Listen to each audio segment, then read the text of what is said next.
राधे राधे दोस्तों, कैसे हैं आप। आशा करती हूँ आप सब लोग बढ़िया होंगे। तो आज हम आपके लिए सकट चौथ की कहानी लेकर आए हैं। तो सकट चौथ की कहानी कुछ इस तरह है। एक साहूकार था और एक साहूकारनी थी।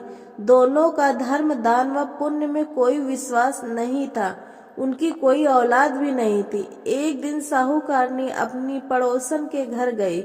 उस दिन सकट चौथ का दिन था और पड़ोसन सकट चौथ की पूजा कर रही थी। साहूकारनी ने पड़ोसन से पूछा, यह तुम क्या कर रही हो।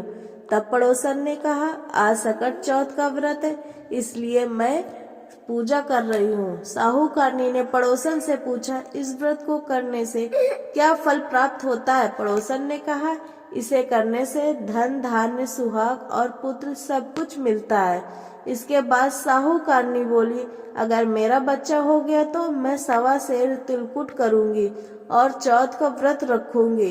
इसके बाद भगवान गणेश ने साहूकारनी की प्रार्थना कबूल कर ली और वो गर्भवती हो गई।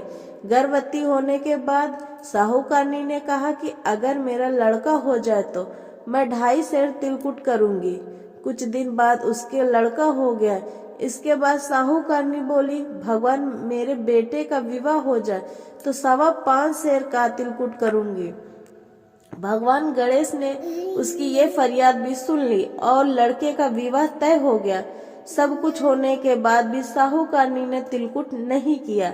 इसके कारण सकट देवता क्रोधित हो गए। उन्होंने जब साहूकारनी का बेटा फेरे ले रहा था तो उन्होंने उसे फेरों के बीच से उठाकर पीपल के पेड़ पर बैठा दिया। इसके बाद सब लोग वर को ढूंढने लगे। जब वर नहीं मिला तो लोग निराश होकर अपने घर को लौट गए।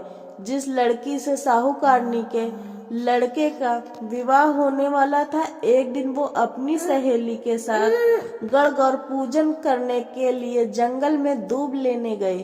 तभी उसे पीपल के पेड़ से एक आवाज आई, ओ मेरी अर्धब्याही से। सुनकर लड़की घबरा गई और अपने घर पहुंची। लड़की की माँ ने उससे वजह पूछी तो उसने सारी बात बताई।